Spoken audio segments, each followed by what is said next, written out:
Hey everybody, Chris Fafalius here. If you enjoy One Hit Thunder, which I'm assuming you do considering you're listening to it right now, I want to tell you about another great music podcast on the Evergreen Podcast Network. It's called Riffs on Riffs.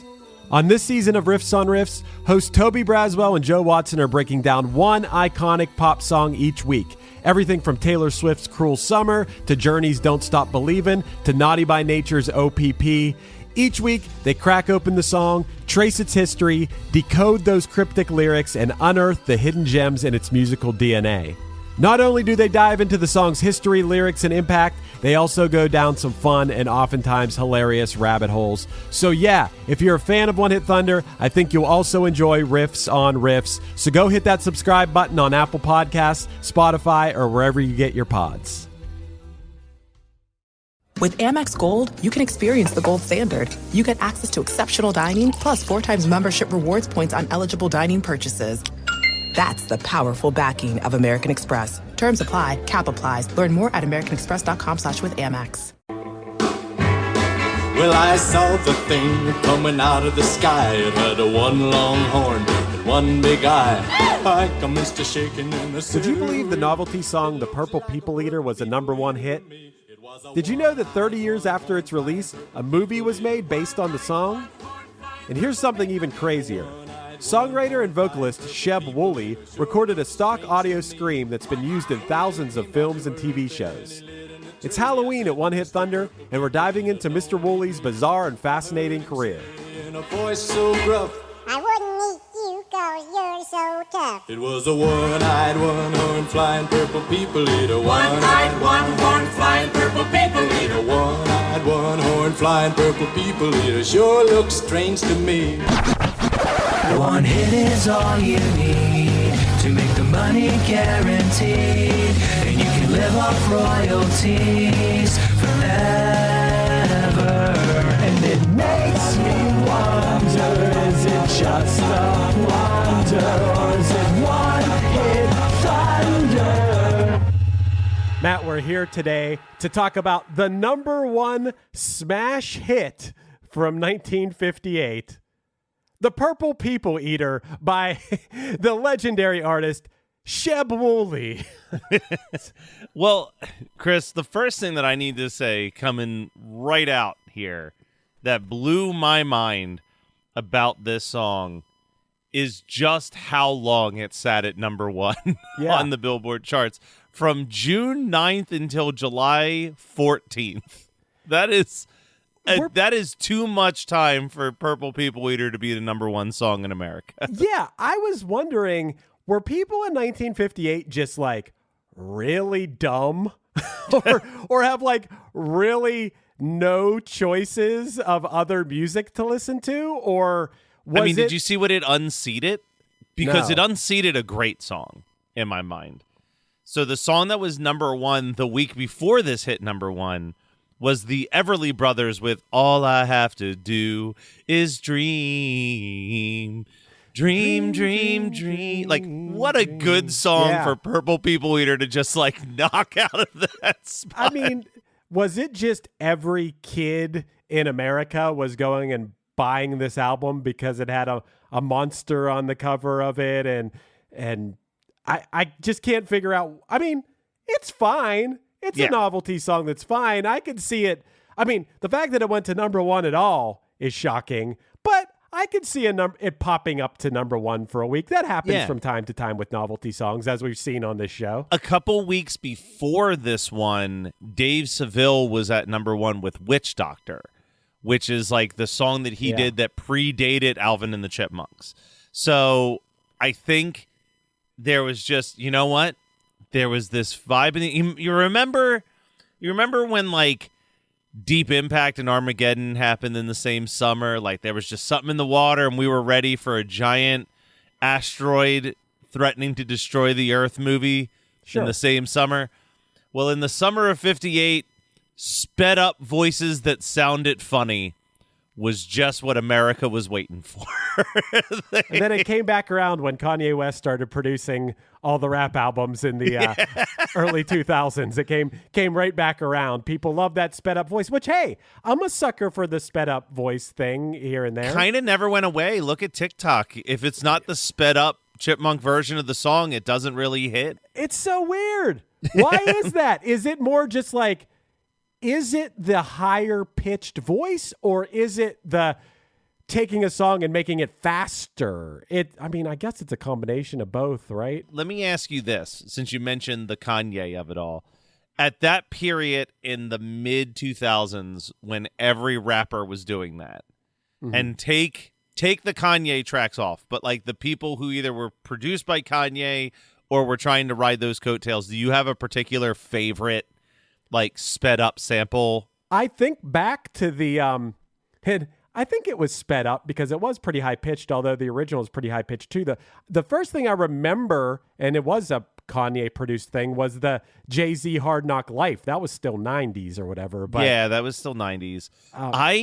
I always think of the first time I noticed the chipmunk sped up level, because I do think that they sped that up a bit, but it wasn't to like the chipmunky sounding way, was Akon with Lonely, where they sampled Mr. Lonely, and it was that Lonely, I'm Mr. Low. Like, and I hated it at the time because I loved that song by Bobby Vinton, but like over the years I'm like, you know what, that is a really good use of the sample. The beat underneath it is like really, like if you were listening to that as just an instrumental with the sample, it'd be like a chill ass track. You know what I mean? Like, so you're saying all these songs, pop and hip hop songs from the late 90s to the mid 2000s to now, I mean, people still do it now, we should be thanking David Seville and the Chipmunks and Purple People Eater and Purple People Eater. Yeah. That's where it all started. Yeah.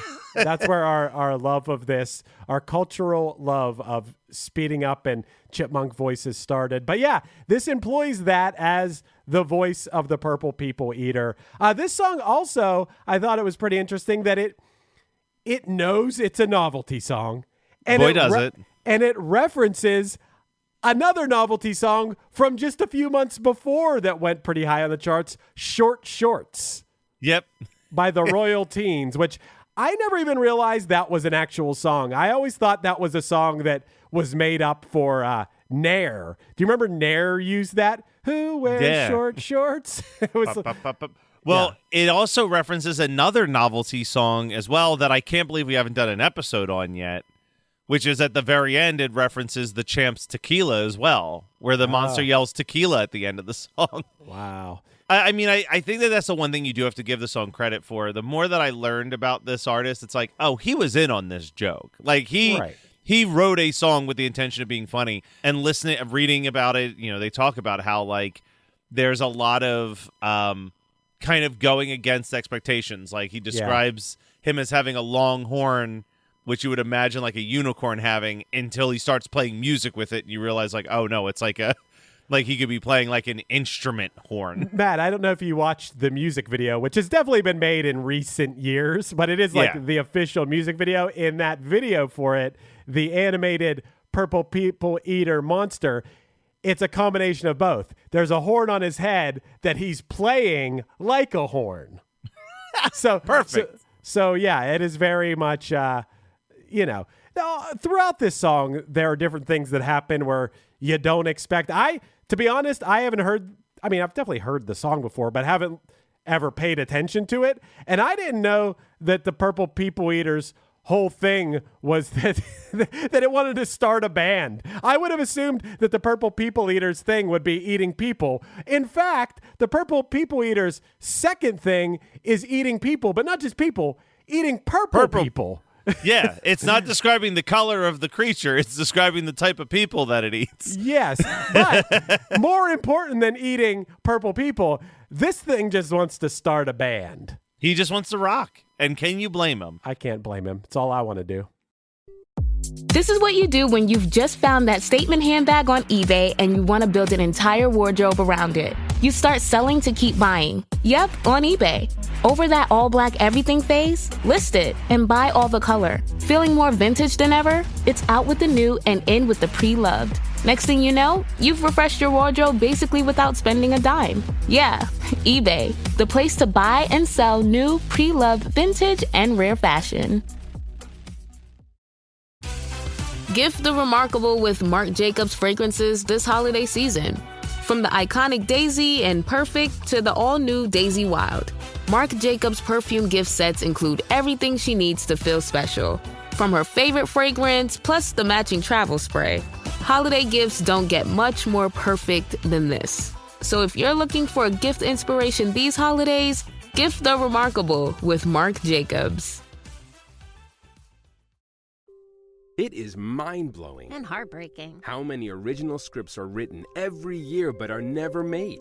So we seek out these scripts and bring them to life with full audio production and professional actors. Check us out at Undiscovered Scripts, Movies made of paper. wherever you get your podcasts. Free!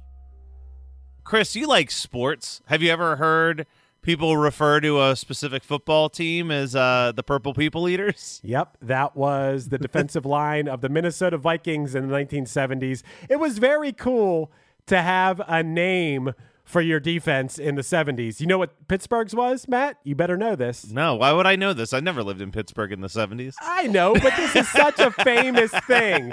I feel like this goes beyond sports, okay? Okay. The Pittsburgh defense, and they'll still reference it now, Pittsburgh's defense, when we're recording this, is the best defense in the NFL. They're really good. The Steel Curtain. You never heard of the yes, I've heard the Steel Curtain. Okay.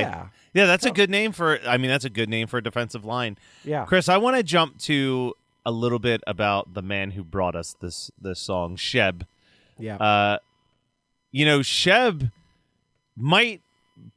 may have a voice that has appeared in more movies than any other voice in human history. That is true. Sheb is the Wilhelm Scream. And no, we're not talking about a punk band from Massachusetts. We are talking about the scream that can be heard in all three of the original Star Wars, Gremlins, and a list of movies that is just insane. And the reason for this is because back in the day, so what's the guy's name who put together some guy. Yeah, there was a guy who was putting together an audio library of stock sounds. Oh, let's give him credit. It is Thomas J. Valentino. Okay, Thomas J. Valentino. He's assembling these just audio clips that can be utilized for anything. Apparently, they were filming a movie. They needed the sound of a man being attacked by an alligator. And we get this very iconic, ah! yell that happens. And that apparently was our boy Sheb. That was his yell that he did for this collection of stock audio.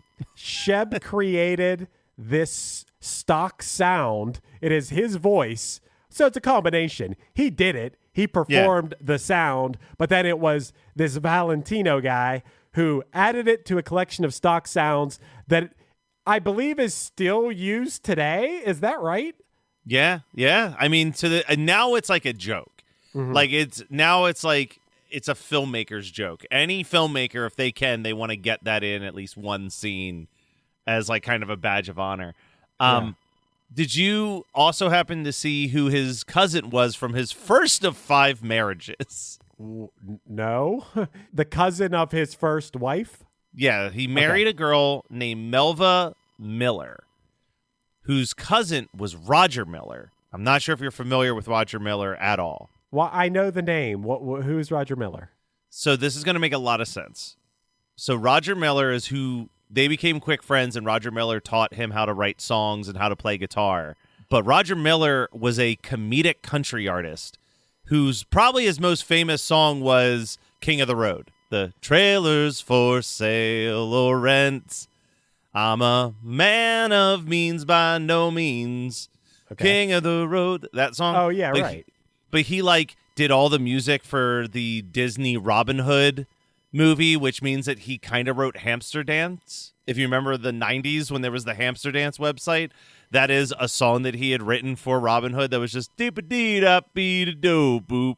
dee da bo da Yeah, bo. yeah, I know that song. But you would know his songs from like Jackass. The guys in Jackass love him. So he did a song called like "You Can't Roller Skate in a Buffalo Herd. You can't roller skate in a Buffalo Herd." And they play that anytime they're doing shit with buffaloes. That song comes on it. Like he just wrote these like 2-minute, silly but extremely catchy novelty songs. And I guess passed that songwriting skill down to his cousin-in-law, Okay. Sheb Wooley, who created this song. The story behind this was that his friend came up with the idea. It was a joke that he was told by the child of one of his friends, and that he quickly just wrote the song in an hour. Jumped into the booth. He recorded it. He had a bunch of other, like, decent country hits, but nothing that was, like, as mainstream massive as this. And maybe he was a bit of a Weird Al Yankovic of his day. Sure. Because he even did the song Shaky Breaky Car. That was a parody of Achy Breaky Heart in the 90s when that song was popular. And kept writing songs up until it said the last song he ever wrote was just 4 days before he died in 2003. Wow. So he never stopped writing. He was an actor. He became very popular on the TV series Hee Haw, where he kind of just played a version of himself. But I'm not sure. I've never seen this movie. I feel like you definitely have seen this movie. Hoosiers. He was in Hoosiers. Yeah. Yeah, so it's been so long since I've seen Hoosiers that I can't remember the guy, but he played the principal of Hickory High School and the assistant coach in the movie. He was also the brother of Frank Miller in the film High Noon. Now, I know High what that Noon's is great. too. Okay.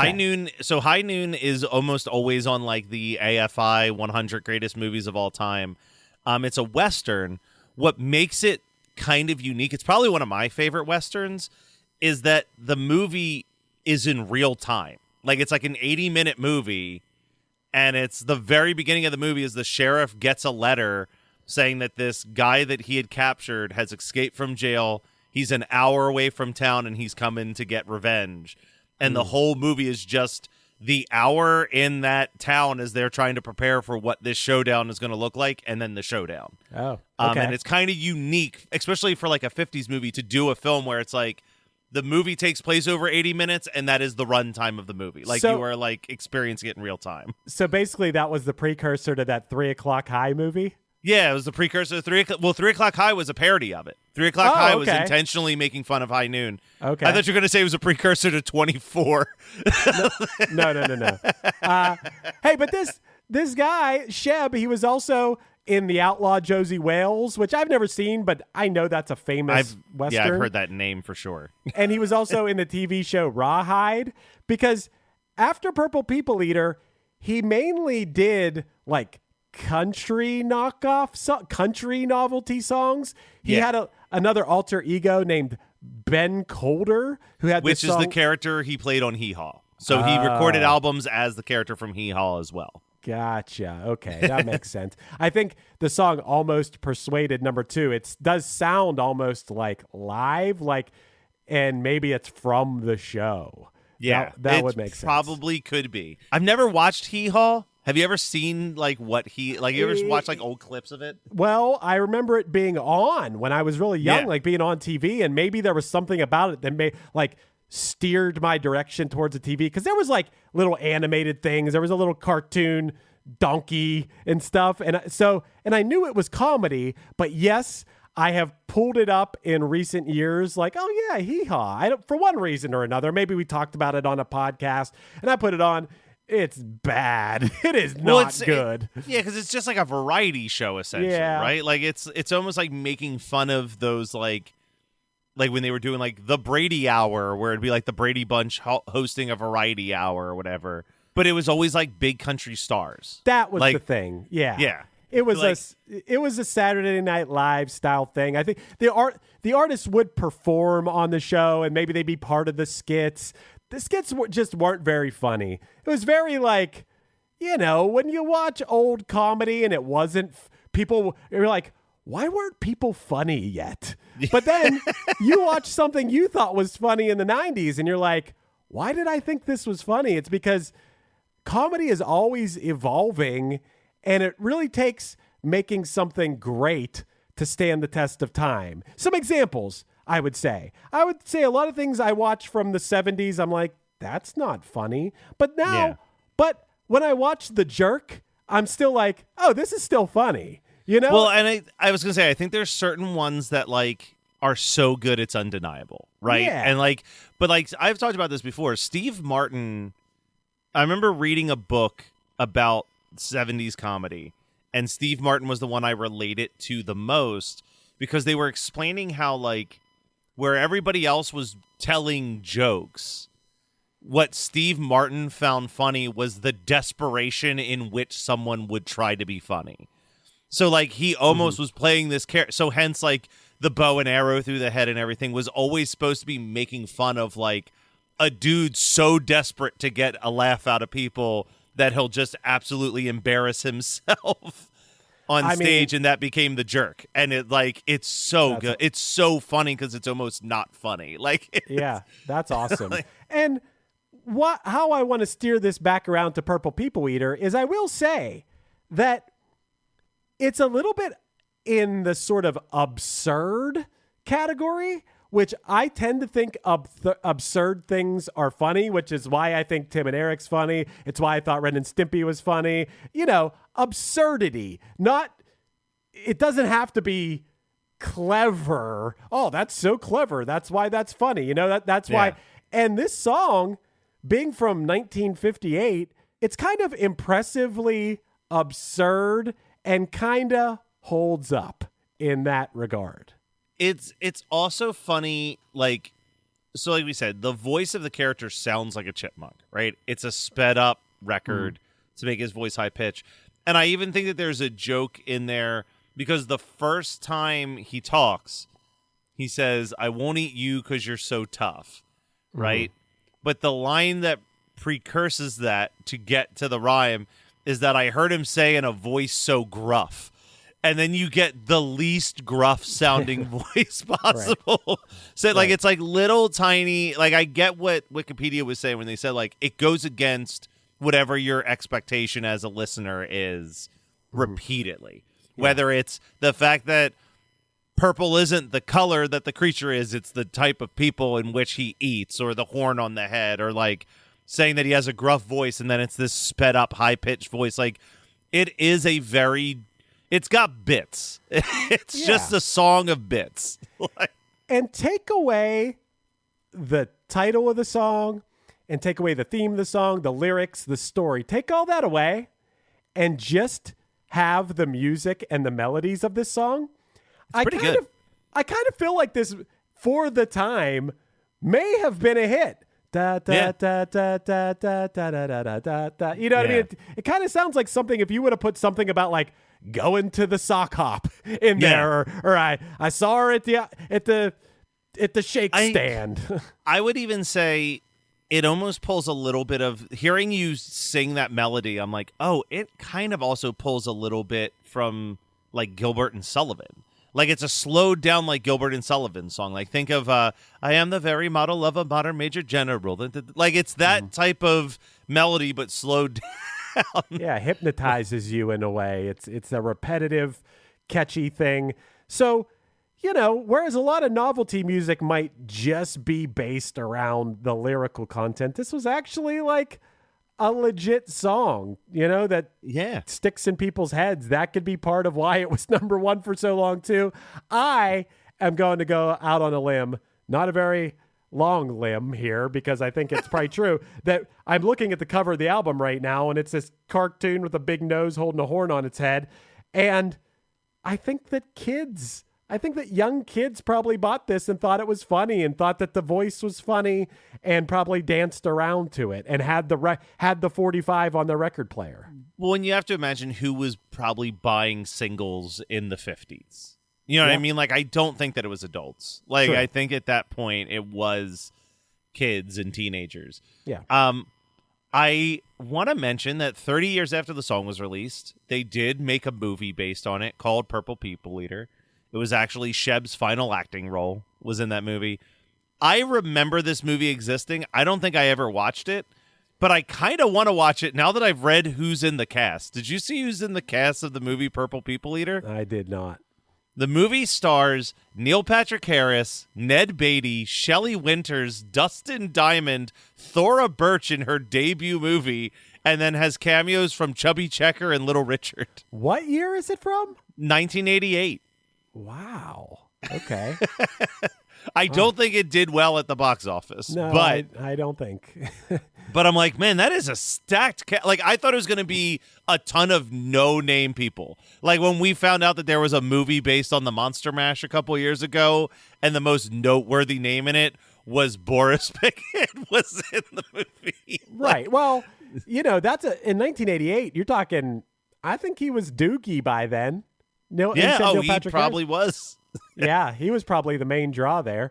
I mean, I guess I got to look on Tubi for that one. It's on YouTube for free, I noticed when I was searching. Well, there's my I gotta plans ask tonight. 88, was Dustin Diamond Screech yet? Oh, that's a good question. It had to be right around there, like 89, 90 or something. And he was on. Screech was on when it was still like Good Morning, Miss Bliss or whatever it was called. Yeah, I'm looking now. So Saved by the Bell was 1989. Okay. But yes, it was a spin-off of Good Morning, Miss Bliss, which was in 88. Okay. So it would have been right at that time, and Dustin Diamond was in there as Screech. So, yeah, this came out at the peak of Screech Mania. This sounds like good Halloween viewing for me. I don't want to watch Hereditary or Martyrs again this Halloween season. I want to watch Purple People Eater from 1988. 1958, Matt, I will say, and I don't know, when I said kids before, now, of course, teenagers are the ones who buy albums. But you're thinking of, like, third through sixth grade, I'm talking roughly. Kids. I'm talking kids in kindergarten are putting the record on over and over is the reason for this. But 1958 was a huge year for novelty music, man. So many songs became huge hits. We already talked about Short Shorts. You brought up Witch Doctor, which was the precursor to another one we're going to talk about. Purple People Eater was in June of 58. Also in June of 58, a few weeks later, this song went to number 3, was the Bobby Darin Splish Splash song. Oh, I remember that. Splish Splash, I was taking a bath. Do you know what the story behind that song is, why it's novelty? No, why? Bobby Darin was 22 years old at the time, and this New York radio DJ bet him that he couldn't write a song that began with the narrator taking a bath. And then the result was Bobby Darin's first hit, Splish Splash. That's hilarious. Yeah. And dude, a month later, another novelty hit that implements some. Now, I don't think they altered voices. I think it may have just been someone with a low register voice, like the low guy in Boyz II Men or something. But Yakety Yak from the Coasters was July. That's definitely just one of the vocalists. Don't talk back. Don't talk back. God, I love the Coasters though. The Coasters have some badass songs. Yeah, so we're not going to be talking about the Coasters on here. They had more than one hit. So I'm bringing them they up. had Charlie Brown. They had that Down in Mexico song that everyone remembers from fucking Grindhouse. Yeah. Yeah. Oh, yeah. That's a good song. Hey, but then it was December of 58 when the Chipmunks song, Christmas Don't Be Late, hit number 1 for 4 weeks in December of 1958. And Chris, I was going to call you me. And Chris, no, what's crazy about that, Matt, is that it was number 1 for 4 weeks, and we've brought this song up several times over the years. I'm surprised we haven't done an episode about it yet, but Purple People Eater was number 1 for 2 more weeks. Yeah, I was going to say, we've joked about how could the Chipmunks Christmas song be number 1 for 4 weeks, and now we have a song that's almost the exact same type of song that had it even longer. Same year. So, dude, think about this. For the year of 1958, there's 52 weeks in a year, and between Chipmunk song, Purple People Eater, and Witch Doctor, which was number 1 for 3 weeks, that is a total of 13 weeks. 1/4, 25% of 1958, the number 1 song was those 3 novelty songs. And add 1 more week for Yakety Yak at number 1. Amazing. I love that so much. Chris, you mentioned Alvin and the Chipmunks. We do have to call out. I'm sure everybody's been wondering, but did Alvin and the Chipmunks ever cover Purple People Eater? And they did. Oh, my God. They did in 1998 on their album, The A-Files, Alien-Related Songs. Wow. Dude, if that would have came out in 1959, that would have just broke every chart record. Oh my God, they finally collaborated. The Chipmunks and Sheb Wooley put out this huge hit. I mean, 1958, I'm going to say it right now, by far novelty music's biggest year. 1958. Oh, for sure. And now I'm just curious. First of all, Chris, I need to show you this incredible album art for the Alvin and the Chipmunks Alien. It's X-Files, except it's the A-Files. Yeah, pretty cool. It's the A-Files. So what other Alien songs did they do, might you ask? So if you want to, grab this record, and you can hear Alvin and the Chipmunks cover Purple People Eater, the Men in Black song by Will Smith, the X-Files theme song. What? Is there words I don't know. to that? No, I don't think so. Rocket Man by Elton John, Venus by Shocking Blue, The Time Warp from Rocky Horror Picture Show, People Are Strange by The Doors, the Star Wars Cantina Band song, Mr. Spaceman by The Byrds, and Destination Unknown by Missing Persons. Wow, so tonight I got to watch Purple People Eater movie and listen to the A-Files album. This is gonna be quite a night tonight. I hope everyone joins me on your Wednesday night or Thursday night if you're listening to this. Just before Halloween, getting ready for spooky season. Those are the two things that we recommend. That's a good way to spend it, man. And I don't know. How do we feel about Sheb Wooley here? I mean, I feel like we've brought up a lot of really good points for Sheb Wooley. He was an actor. He had other songs like that song that the rest of his songs are like country. I wouldn't say parodies, style pieces, country style pieces. That song Almost Persuaded, number 2 under the name Ben Colder. He had another one too that I listened to that was a countryish one called That's My Pa, where he does a sort of weird half yelling, half yodeling part in it. There's always some sort of like, ooh, what is that? Like pitched up or pitched down or weird thing that grabs your attention. He knows how to write a novelty song. He's who we should all be looking to for novelty music, is what you're saying. Yeah, I don't know where I'm going to go on this one still. You know what? Seemed like a nice enough guy. That always counts for something. I mean, there was definitely a point as a kid where I probably loved this song. I'm sure I heard this song when I was a kid and thought this song is great. I'm going to go with the most gentle Thunder that I could give. Yeah, I listened. The problem is I would never listen to any of his other songs. No, never. But I got to give him credit. This dude's the grandfather of novelty music and also had a heck of a career on the screen as well. I think calling Sheb Wooley anything other than Thunder is just downright disrespectful to the entire genre of novelty music. So we're going to go ahead and certify Sheb Wooley as Thunder.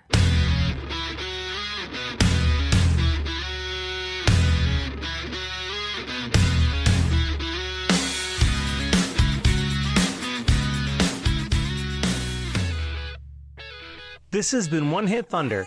One Hit Thunder is hosted by Chris Afalius of the band Punchline and produced by Matt Kelly of Geekscape.net.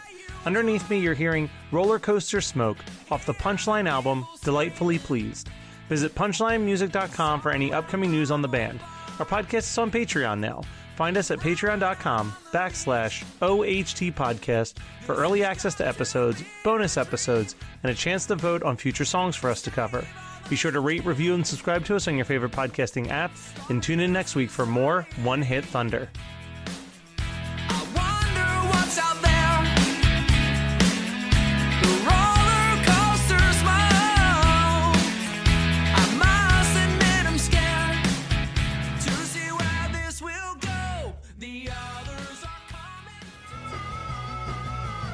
You're listening to the Geekscape Network. Ever wonder what a punch from Elton John feels like? Or how you'd cope with having turned down the chance to be in Nirvana? Or what signal Keith Richards gives when he wants you to get the hell out of his hotel room? Fans of Too Much Effing Perspective don't have to wonder, because they've heard these exact stories and a jillion others on our podcast. I'm Alex Hoffman, former tour manager for Radiohead. And I'm musician and comedy writer Alan Keller. On the TMEP show, we get guests like Nancy Wilson from Heart, Jeremiah Freites from the Lumineers, and Modern Family's Julie Bowen to tell us things they may have only shared with their therapist, clergy, or a TMZ stringer. So join us on Too Much Effing Perspective. That's EFFING Perspective. The only podcast you crank up to 11. Hey, this is Dewey Halpus, host of Peer Pleasure on the Sound Talent Media Podcast Network. Join me each week as I explore another long-form conversation with one of your favorite musicians, actors, comedians, or creatives. From Chino Moreno of the Deftones, John Gorley of Portugal the Man, to Fat Mike from NoFX and Ian MacKaye from Fugazi and Minor Threat, we go all over the map. From Fall Out Boy to Slayer, Peer Pleasure has it all. Check us out now on Sound Talent Media.